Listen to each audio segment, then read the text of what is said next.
Happy Monday, everyone, and welcome to the Charity Movement Podcast. My name is Kiera Gladney, and I'm super excited for this new journey that I'm on regarding adding this visual aspect of podcasting along with the audio side. And so I'm so excited that my first guest is a friend, someone who I look up to and I admire a ton. She is so real and so honest. And so we really hit it off because she's just such a genuine person. She doesn't try to put on for anybody, and she loves God, and I appreciate that as well. She is a wife. She's a mother. She is a youth leader working alongside her husband in Grand Rapids. She is a businesswoman. She is an entrepreneur. She has done multiple ventures in entrepreneurship, and she's definitely a joy to be around for every person that knows her. So I am going to introduce my friend, Alexus Jorden. Okay, everybody, look. Everybody. Oh my goodness, it's so exciting to have you on this Thank episode you. today. Thank you. So, the reason why I wanted to do this topic is because a lot of times in church, we usually talk about like dating and courtship and things like that, but we never really get to like the first comes love, first comes marriage. Okay, then where we go from here? Like, how do I still like this person? So I thought it was necessary to have this conversation because I want every young person that seeks to be married or anybody that seeks to be married to understand that there are levels, there are valleys, there are mountains, and there are achievements, and you really can be happy and in love and be young. Yes. So how does it feel to be a wife and a mother and a business, like all of those things? How does it feel to juggle that? Sometimes, I love it. I love being a wife. I love being a mommy. I love everything about the aspect of, coming home every day and taking care of my family, making sure my family is good, and plus taking care of business. I've always been like a go-getter. So, I just love it. Yeah, I'm awkward. So y'all.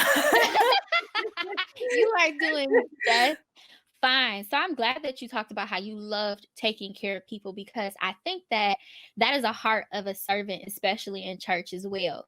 And when you marry Elder Gabriel Jorden, you didn't just marry him as a man, you also married him as a minister and as a youth leader. So how was that transition from being not only stepping into a wife role, but also stepping into kind of like a youth leader role? How was that? I would say for me, I'm like a background person. I might be upfront with people that I know and stuff like that, but I'm more of a background person. So I'll push my husband in the background. Yes. So, I'm more so my husband, he's like a outgoing person. I'm more of a laid back person. Like, you have to really get me to open up for me to talk to you. So, that transition, I think it kind of balanced us out because I'm more so of, in the background executing, making sure things is in order, and he more so is somebody that out there and he's mingling with the people. So I kind of catch like, you can do it this way, or kind of help him, guide him into kind of assist him in doing things the easier way rather than the hard way. Absolutely. But I really think that you said something huge when you said that you are executing things from the background. And I think a lot of times as wives, or even people that are just introverted, you don't see the power in that perspective. Yes, I may not be the one talking, but I'm also the one kind of formulating the PowerPoints and what to talk about. And I think that that's powerful, because that shows that, Alexus, you have a lot of wisdom. So where did this wisdom come from? Experience, or just being in the background watching. I'm an observer. I watch everything. I know. Sometimes I hate it, but I see everything. Or so if I see something, I kind of be like, oh, I don't want to make that mistake. I can do it this way, or I can take something from somebody to add it as my own. So just watching people, or ask questions. I like to ask questions. I dig deep. I'm very curious about things. So if I see, I don't actually, like, for me, I don't wait for somebody to invite me to the table. I automatically just go. That's good. So it's just like, I'm not gonna wait around. Like, I'm about the business. Like, let me in. Yeah. So and I'm like, and I'm not the type of person that just flaunt about it. I kind of network like behind the scenes. Yeah. That's good though. So you network behind the scenes, you're an observer, you have wisdom. So who in your life has been instrumental in you being a woman and all of these other things that you juggle? I could say one thing I could say is, my mom just growing up, I get the independence from my mom. Okay. She is we're seeing her growing up. She was a single mom working 2 jobs, busting her butt. So that's where I get my independence from. Being spiritually, I would say my first lady, Yeah. um, and my mother-in-law, so Nicole Jordan. I mean, I look up to her a lot. She's so meek, but she also is strong. Like, I mean, I don't know how to say it, but I can't find the right words. But she No, that's me a that's lot. powerful. Yeah. And one thing about her, she's so welcoming. But if she see you struggling, she gonna keep it real. Yeah. She she ain't gonna sugarcoat nothing. So I mean, she was like a mother figure to me before I even married her son. So Wow. Wow. Wow. So did you see that? Did you see that coming? Like, did you see that beautiful relationship between you guys? Like, did you see that coming that this would be your now? I knew when I was in high school. Oh my God. I am so serious. And people don't know this. Like, I've been like, I mean, I had always had a crush on Gabe. Like, the first year I came in, I got to church when I was 14 years old. My brother invited me to church, and I was like, hounding my brother down to go to church with him. And one day he just picked me up, and ever since I've been in church. So I didn't like I liked the Gabe like a year after I've been in church. And I just liked him as a friend. Like, he was real cool. I'm like, oh, he looked nice, blah, blah, blah. He's a pastor. Everybody like, oh, he's a pastor kid. I'm just like, okay. So we became really good friends, and like that was nothing more. So as I mean, to be honest, that's I was like 16, and I was like, oh, I told Gabe, I was like, I do like you, but I mean, you kind of, nah, I'm good. We was young, so we was being childish. I was being childish. So typically after that, um, we kind of like, he had his little high school friends. I had my high school friends. We Yeah. church, fellowship. So after that, we didn't really start taking it serious until probably in the 20s when we was both mature. Yeah. So yeah. That is beautiful though.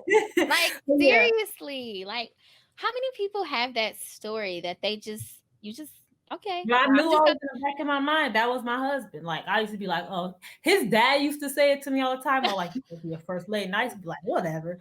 I'm like, he's like, you gonna be real nice. Ever since I was like 15 or 16, I'm like, what is he talking about? But I mean, I already knew in the back of my mind, but I never said nothing. But you know what? That's powerful as well. Like, you are dropping, I know you don't think you are, but you are dropping nuggets right now. The fact that people that are wives and that are your leaders can see the greatness in you and the purpose in you before you even were grown. Like, before you I even were know. grown, they were already like, this is what she's called to be. This is what she's gonna do. That says a lot about who you are. Like, you were presenting yourself as a woman of God even when you were 16. That is powerful. Yeah, So that I was a firecracker too. They had to like get me together a couple times, okay? happens to the best of us. Had a couple silences all here, okay? Oh my gosh. So you said that your mom was instrumental. You said that your mother-in-law was instrumental. And so do you think that those are some of the women that prepared you to be a wife and a mother? Yes. Oh man, especially my mom, she's never married. So I mean, I never had a role model. Okay. A perfect actual foundation of family. I Yeah. mean, I go to my mama house, go to my daddy house. So looking up to my pastor, my first lady, also, and there's a couple couples in our church, that had great marriages that I looked up to. Yeah. And there was marriages I was just like, I don't want to be that type of wife. I don't want to be doing this. So Yeah. like I said, it was like a give and take. I would see, something or even before I got married, we had a crazy, it was crazy. I mean, it got real busy. Planning weddings can get overwhelming. So So overwhelming. uh, so I mean, I kind of like, took the time out and focused on getting myself together Yeah. mentally. Because yeah, I have a mouth on me. Help So us, Lord. so it's like, and I'm still working on it. I Yeah. mean, it took a while for me to get to this point, like a long time. But through prayer, through people being real to me. I mean, I don't take it lightly. Even when people cut into me, like, hey, you need to chill out with all that. You know? I And mean, I that's truly, real. That's what you need. yeah, and I truly thank God for especially my mother-in-law and my father-in-law. Like, they not like, no, that's my son and that's my daughter. It was more so like, y'all together, Yeah. y'all better make it work type stuff. So Yeah. it was more so like, I really like the realness of what they instill in me in their counseling. They keep it real. So I think that's amazing that you have a village of people that love you and invest in you. All of those things are investments. When people, even people that tell you what you necessarily don't want to hear. And I think that that's one of the things that we have kind of gotten lost in the sauce a little bit, because it's fine to tell someone that, "Oh girl, you look beautiful," or "You this," or "You that." But when you start, criticizing your friends and trying Yeah. to empower them to be better and not just be mediocre, or to improve in what they're doing, or to get off their high horse and humble themselves, or things like that. I think that it's kind of hard. Like sometimes you have to kind of walk on eggshells. Yeah, especially in our generation. It's like, Yeah. we go by off our generation, we go off memes or somebody write a status on there. They kind of, I ain't got to, I ain't got to mess with her and blah, blah, blah. It's like Yes. I see a post about reconciliation. I like, oh, we ain't got to talk, or, we can still be, but we can reconcile too. And I'm just like, that's the type of stuff. Social media can play a huge part in that. And one thing I always say is I will never let social media consume me. Like, I might be on Facebook all the time joking around, but in real life, don't Yeah. play with me. I don't play about God. I don't play about my family. So, that right there is like, our generation, we struggle with that realness. Yeah. We can be real on social media, but in person, we a whole different person. We Yep. could be living a whole other lifestyle. We could post scriptures all day long on Facebook and be somewhere in the back of the car with somebody. Yes. So I'm just Yeah. keeping it real. So Yes. yeah, Absolutely. And you know what? I think that when we first dialogued, one of the things that I really, really loved immediately about you was, number one, how honest you were. Like, you said how you felt, and just like me, it was written all over your face. But and at the same time, like, I love how you are so protective over the people that you love, and not just people, but you're protective over your God and how people talk about him, and things like that. And for that, like, I really was like, okay, she is real. She is real, yeah, because absolutely. that's how you are. And it's a blessing for people to see that in you, because those are characteristics of God, to be protective and to value family, to value the people around us. And so, where did that desire to protect your family, like, where did that come from? Did that come from your mom as well? Yeah, and growing up, like, I grew up in a broken home. So when I met my husband, he has a mom and dad. So I got to look at how, they mingle with each other. So I'm just like, and also, where I grew up, I mean, don't get me wrong, my family, we love each other to death. But, I grew up to the point where, everybody broke apart. Not my siblings or my mom, but everybody kind of, separated each, like, everybody did their own thing, or so and so with so and so. So we ain't going to go over there for Christmas type stuff. So it was like when I got my own family, especially with my husband, I'm like, I don't want that to ever happen. Like where, we split, or I always see, women, or sometimes they throw shots at their husband or something like that. I'm just like, I want to be on Facebook talking about I hate my husband. No. So that's where I get protected from. And then just seeing especially with the family part, just seeing my husband as being a preacher kid and just being a leader by himself, as so many people that try to come for him. Yes. And it's like, I know my husband, I know his heart. So, and he's a lover, and sometimes he don't see it. He don't see when people trying to use him or trying to take advantage of him, and it makes me angry. So, so I try, like, that's why I be on alert, like, oh, hold on, or especially when somebody calling him or asking him, like, yeah, can we borrow $100? I'm like, hold up, on Facebook flying like a couple weeks ago. So it's like, to me, it's just like, that's why I try to protect my husband, because sometimes he can be so generous and like he's so tired, and I don't want I want my husband to live. I don't want my husband to kill himself from stress. So that's why I'm so overprotective of my husband and our family as a whole. Even with dealing with, his parents and his siblings, I'm like that. His sisters, I don't even look at them as my sister-in-laws. They're my sisters. I knew them since we were little.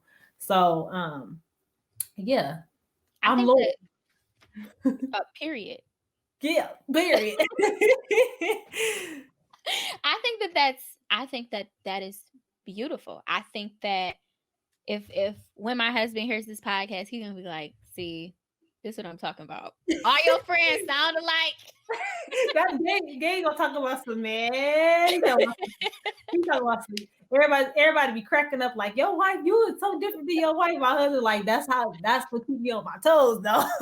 Exactly. And that's who is going to be looking around for you. And I love, even in the Old Testament, the Bible talks about watchmen and women at the Wailing Wall praying and things like that. Like, those are people that are watching everything. We may not be in the forefront all the time, but we are protecting our families, our friends, the people that we love from danger, from spiritual attacks. Like, even especially preachers, I always think about them because they're preaching, and then you have to think about the retaliation, the people that are coming to persecute them, the spirits that are coming to attack them.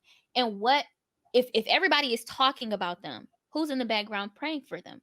Come on. Then, like, even the wives that are like openly disrespecting their husbands, if everyone else sees you disrespect your husband, everybody's gonna feel like they are entitled to disrespect your husband. Tell you about that part. Hopefully disrespect. Okay, so I'm a very outspoken person. And before and I'm keeping this real because it might be somebody out there struggling with it. So when I first got married, I didn't fully know how to be a wife. Gabe is my first real relationship. Okay. So when we first got married, I was a firecracker. I had a smart mouth. I'm independent. Like, listen, you ain't telling me what to do with my money.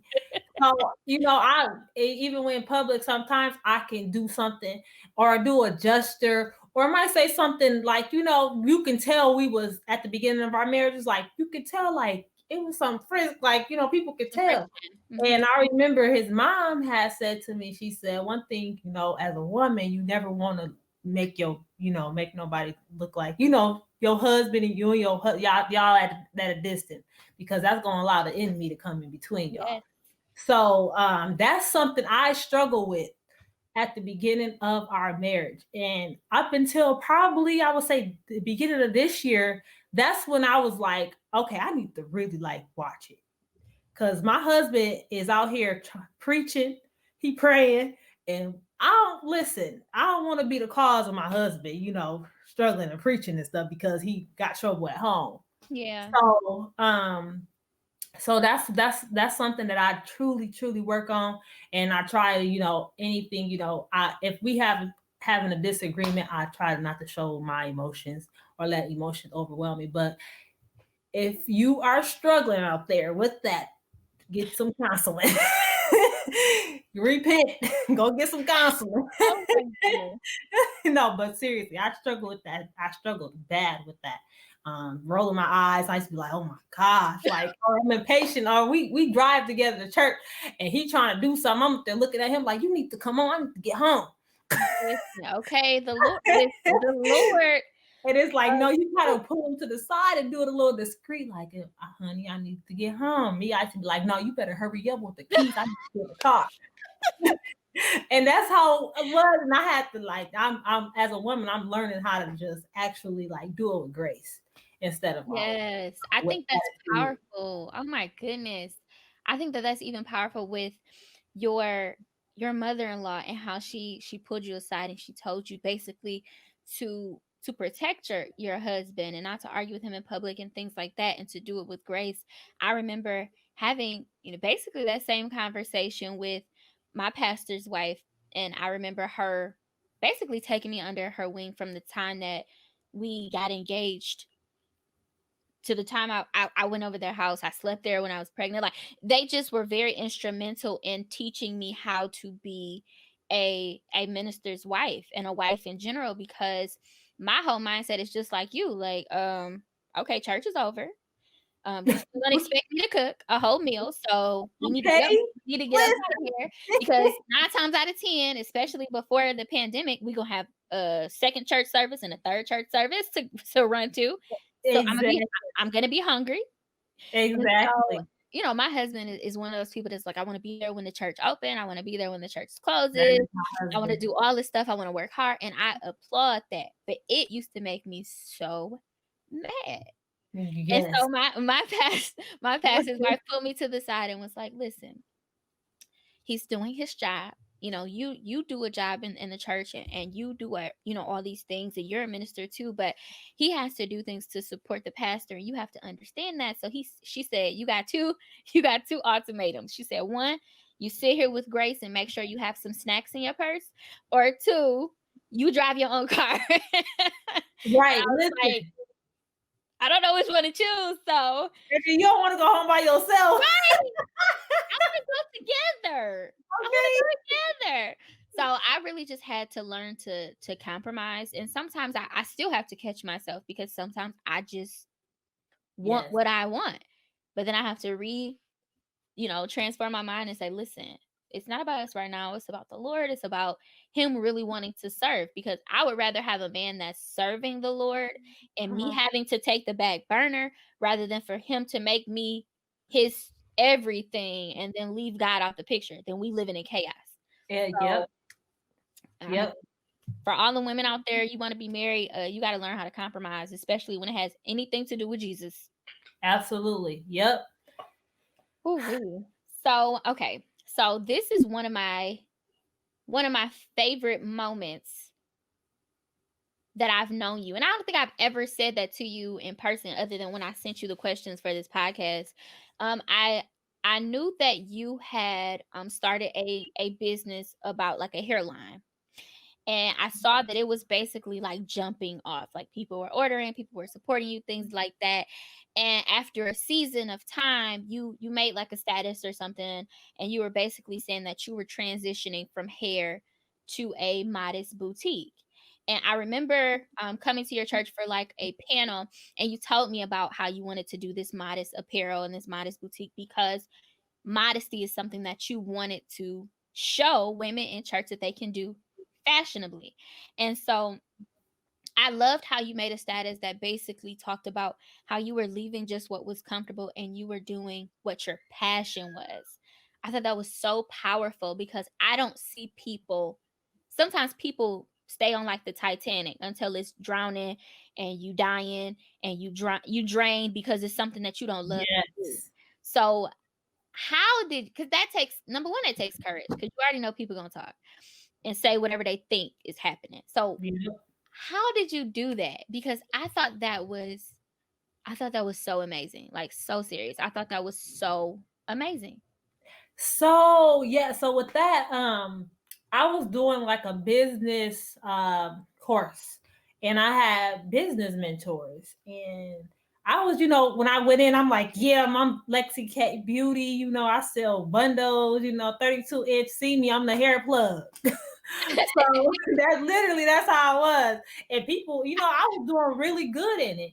But as I was talking, my business coach, we was talking, and he was like, he just stopped me. He was like, you don't seem excited. I was just like, I'm just doing something, it's just the extra income. I'm like, he just like, why are you doing it then? And I just could not give him a reason why I was doing hair. Wow. And he said, you always go back to clothes. And I never noticed that in my talk. I never noticed when I would go back, when I talked to him, what I really liked. And he was like, you always talking about fashion or how you like to dress people. Like you said you don't like to dress up, but you like to dress other people. And I was like, you know what? That's always been in the back of my mind, but I always been like, fearful about it. Yeah. And I was like, so one day I went to one of our business sessions, and he was like, I was like, well, I don't want to do hair no more, but I'm already deep into it. How do I stop? He said, just stop. Yeah. And I said, how? I'm like, I done invested all of this money, all this time. I'm like, no. He like, Alexus, just stop. Be real and go for it. So he said, what you need to do is everything you have in inventory, go ahead and sell it. After that, let it go and start working on everything else. So that's exactly what I did. I started working on my boutique. I'm still working on it. I gotta tell you why I stopped later, but I'm getting back to it. I'm definitely getting back to We it. need But it, okay? Because I need it, okay? Take all my money. And the reason why I love fashion, because when I first got into church, I didn't know how to properly dress as a woman. I'm used to seeing, my cousins, they dressing like little hoochie moms. I'd be like, okay, I can come to church with my little skirt on, blah, blah, blah, blah.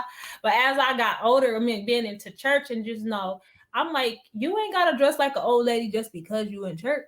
Like, you can dress real cute and keep it classy and not show your legs, thighs, and all that extra stuff and still look good. Yeah. So that was my passion. And another passion was mine was that I was very insecure. Like a beautiful one, I used to like everybody's like, oh, you so pretty, like blah blah blah. And I'm just like, like, oh, whatever. Like I know I look cute, but not like that. And so it took a lot for me to get to that place. And I wanted to help women get that confidence back and without having to show their body to these, to social media. Like women feel like they have to dress half naked just to get a man. Like, no, you can be fully clothed. It's not what you have on. It's you. So my that's my main purpose. My statement is I want people to be confident when they wear their clothes. Wear it. Own it when you go into a room. Turn some heads. Yes, absolutely. So that's why I'm starting Inner Beauty Boutique. And I came up with that name because I had to do some inner work. So Hello. you have to do the work in order. You can't really wear nothing if you don't feel confident. Mm-hmm. So if you don't feel confident, the outfit gonna look ugly. No, if somebody you know your outfit bad, you gonna walk in there and be strutting it. Ain't nobody gonna be able to tell you nothing. So Nothing. so that's how I transitioned. I did some work on myself first because I didn't want to be having a boutique and talking about Inner Beauty Boutique, and I ain't got no type of confidence. They like looking at me like, girl, please, you insecure. So I'm always trying to practice what I'm preaching. So Hey, that's okay. so yeah, that's the reason why I started Inner Beauty Boutique. And I had a couple setbacks because of course, we were getting ready to adopt our baby girl. And then, yeah, we got some more exciting news coming up too. Okay, so Inner Beauty Boutique. I'm so glad that you explained why this is such a huge thing for you, even with whatever setbacks that you had. I just really appreciate the fact that you're still working on it, it's still something that you love and that you're embracing to do and to embark on for us, for women. And so where do you see Inner Beauty Boutique going? Where do you see this going? Well, for me personally, I mean, I want it to be a huge, online boutique. I don't want a storefront. Um, but personally, I really want to be like a personal stylist. Where I mean, more working so behind the scenes. I want to be able to just come to your house and style you. If you're a businesswoman, a church woman, any woman that's trying to transform her life or trying to change her life around. I want to be able to assist them with their fashion, and connect with them personally. And I mean, I be getting inboxes all the time, like, um, can you style me for this and that? And I I really, really, really, I'm very shy. So my husband always, he always be like, you need to start, getting out there. Like you don't really know how much talent you have or what gift you have until you actually do it. He's like, man, people, they're gonna be shocked what you can come up with. And like right this year, like this pandemic really opened my eyes. It's like, man, like I really do. And now have gotten to the point now where I'm just like, I'm just gonna do it scared. Everything I'm doing it scared. So um right now I am working on my boutique. I'm going to redo a relaunch in end of January. I'm going to it's going to be huge. I'm going to go all out for it. And I also want to let entrepreneurs know it doesn't matter how many times you stop, keep going. Take a break. It ain't easy being an entrepreneur. Listen, I've been trying to do this thing for 2 to 3 years, literally. But I have a when you have a passion for it, just don't stop. Don't let nobody discourage you, and keep going. Like don't and those naysayers, everybody that's in it, people would just before I start doing here, people were just like, ain't nobody finna buy no weed for that much. Please, I put my prices out. People was buying that here. Okay. So your price is your price. Don't change your price. So but yeah, that's my in a boutique. I made it. It's my baby. It's my baby that's about to get ready to be birthed. That is so beautiful. I am so excited for you and Thank Gabe you. and Thank little baby girl. Okay, you. so what is one word to describe marriage for you so far? Let me think. Real. I would just say real. Ooh, This whole uh beginning of the pandemic between now, my marriage, we've been up and we've been down. Trust me. During this whole entire year, and I don't. One thing about me, I ain't gonna sugarcoat it. I ain't gonna be like, "Oh, we was in love the whole pandemic." No. Let me just say, this pandemic definitely has tested our marriage. yes, But I could say we are at a place now where I think I wrote a status the day like saying we make it through this pandemic. I know we can make it through anything anything. because it has tested my faith, Yeah, literally. So I would say we kept it real. One thing we did in our marriage, we had to literally be real with each other. Like keep it 100. No faking, no I love you. Like these days, like man, today, like I ain't for no games with you today. Like we got to keep it real, 100. That's all. Like so, that's why I would say real. We got to a point now. It's like no, we can still be real and keep people out of our business. that's right.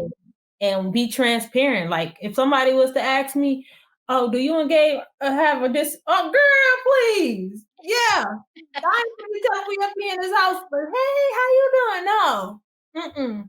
But I can say this: we love each other. We used to love each other. But it took a lot of counseling. And don't be scared. My generation, they be like trying to hide. Like, don't be scared of counseling. Go to counseling. Like, Listen, get some spiritual help and some professional help. right. And prayer life, get your prayer life together too. So, That's but powerful. it will, and I the thing is I see so many couples, Yeah. especially in my generation right now, it's just, going through a lot during this pandemic. But Yeah. if you don't say nothing, your marriage is gonna suffer. If you hiding things behind your marriage, making it look perfect, it's gonna suffer. You gotta keep it real. And that's where me and my husband is at this point. We just keeping it real. Like, we need help. We struggling over here. And that's why we was at the beginning. And we are finally at a point now where like communication, how we communicate with each other, how we keep it real with each other. If we both hurt, if one of us hurt each other's feelings, we not hard to say sorry. I mean, at first it was a struggle for both of us to be like, sorry, man, you mad? We just gonna be mad at each other for a whole day. We both stubborn. So it's like, now it's like we humble ourselves. And That's beautiful. yeah.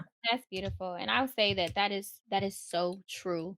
And I know that for me, until I wrote my book Take Off the Mask, I really did not I was not comfortable with being as honest as I am now because I'm an overthinker. I always think, well, if I say this, then what is gonna happen? If I say this, what's gonna happen? Like, I don't want this person to get upset with me, so I'm just not gonna say nothing. I'm gonna internalize it. And then out of nowhere, I would just blow up. Yep. And it scared me to the point where I was like, okay, I need to get some help. Somebody Yep. needs to help me. That's not my husband because a lot of this stuff that I'm going through is not his fault. And I think sometimes we Yes. put the blame on other people for things that we need to handle with Yes. God, ourselves, and a professional. It's Some of these problems not a us problem. It's a you problem. come on, you is talking. I can tell you this, our marriage has gotten better soon as I started working on myself. I ain't gonna lie. I kept saying, you know what? I kind of looked one day, I said, you know what, you about ain't the problem. It's really me. I have to be real, like it really is I might me. be the problem. I know it hurt it, but I have to really say, yeah, it's me. It's me. Because Gabe is not, one thing about my husband, he is not confrontational. He Yeah. will, you gotta really, really push him to really make him say something like off the wall to you. So then to me, I'm like, I was agitated, like when just kept going. So about one thing I had to learn and still learn until this day is don't be a pusher. Don't be an agitator. Yeah. If you say something, leave it at that. You ain't gotta keep on talking about it or saying stuff under your breath or you know, that's why you know how we get in our feelings. Yes, absolutely. So it's like, yes, it took it. We gotta recognize ourselves as That's women, right. and then especially if you see your husband trying to change, why you ain't raising an eyebrow trying to change? You know? Right. That's right. That is right. Okay, so before we got on to record, you talked about a little bit. You talked about how your daughter has changed you as a person. Can you tell us a little bit about that change before we end it? Yeah. So, um, when I first got my daughter, it was so unexpected. We got her. We had 24 hours to prepare for her. So we got a call. They basically said, "Hey, and she's my maternal cousin. So she's my first cousin. Um, so they like, can you go pick her up at the hospital? We like, okay, so how old is she? They're like 2 days old. I'm like, I need a couple Oh, days to talk to my husband. The lady said, lady, listen, y'all ain't got no 2 days. She got to get discharged ASAP. So we went home, we talked about it and prayed about it. My husband was like, we doing it. Like it was just like no question about it. We went to the hospital. We ever since we laid out her, we've been in love with her. So she changed me as a woman of how I carry myself. Everything I do now, I try to mm, see. Do I want my daughter to see me acting that way? So everything that I do now, the way I talk around her, the way I treat her, um, she changed me as a person. And I love her to death. Even being humble.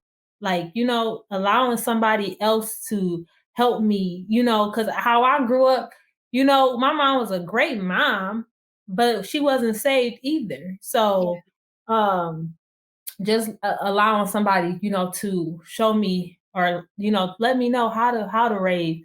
Uh, she's one now, but she watches everything. So I try to, do every decision that I make as a woman, Yeah. instill some confidence in her. And I know the things that she's probably when she's growing up, she's going to question her identity because she's going to be like, well, how come my real mom? You know what I mean? Yeah. They're going Yeah. to ask those questions. So I want to make sure that, I have myself together Yeah. so that when she is growing up, she knows her worth, who she is, and even when it's time for those conversations and so she can get an understanding, who her real mother is, um, she already knows herself and she already has her own identity. So and I see that now that a lot of kids struggle with when they find out who their adopted parent, not their real kid. They struggle with their identity. And I don't want my daughter to she might have, some questions in her mind, but I always want her to have that go back to that confidence. Everything that she was taught when she was younger, I want her to always be able to go back to that. That's amazing. That is amazing, and I've never heard out of all of the adoptive parents that I know and that I've talked to, I've never heard anyone say, "I want them to be so secure in my love for them and the lessons that I taught them to even when they learn about who their biological parents are, they'll in other words, they'll never feel that rejection that, adoptive children usually feel once they see like, okay, so did my parents want me? Did they not want me? That's not even gonna be a thought Right, because they're gonna say, even if they did, it's nothing right. compared to the love and the dedication and the lessons that mom and dad taught me. So that is an amazing mindset to have, especially with such wisdom. That Thank that is you. that is wisdom. Yes. And it ain't easy, but it's definitely worth it. And if you looking to be a foster parent, do it. I mean, I first of all, I'm only doing family members. It's children out there that you can really, really take in. And I look at life differently when I handle other kids. I start to understand how they was raised. I always look at like, they acting out because, at home ain't all the way together. Yeah, So even how you discipline kids now, I look at it totally different now. So yeah. that is amazing. Alexis, it has been such a pleasure to have you Thank you for on having this me. podcast. I am just bubbled up with just Oh, joy of thank everything that you've you. said, all the nuggets that you've given. I've taken notes because I wanted to jot down some stuff No, that we you definitely gotta get together. okay? I know these COVID cases trying to go up, but we gotta get it in No, some this way, is somehow. crazy. Listen, we gonna have on a hazmat suit, okay? We gonna come up Okay. there so you can still be safe. But you already announced Inner Beauty Boutique. Is there any other thing that you want to announce? And we're gonna definitely put it on Charity Movement Podcast. We'll have you on again just so that you can push your boutique because we want Oh, everybody thank to know you. about it. We want everybody to know about it. So is there anything else you want to announce, to say, any, last minute pearls or jewels that you wanna give to anybody? Well, I want to say, I don't have any more, anything to talk about my business. However, I do want to let all the women out there to know if you are not in a space of confidence, if you are feeling any type of grief, depression, go get some help. Reach out to somebody close, reach out to me, reach out to Kiera, reach Yeah, out to somebody. If you been having a silent cries, you have to talk so we as women can come together and help each other during this pandemic because I know a lot of women right now are suffering silently absolutely. and we are here to help women not suffer silently. That's right. That is absolutely right. Alexis, thank you so much again for being on the Charity Movement podcast. We will be back Thank next. you. You're welcome. We will be back next Monday with a totally different podcast, totally different topic, and another beautiful guest. Oh my goodness. I'm so excited and I'm so grateful that you are with us. And we will see you next week. Thank you for Bye. having us. Bye.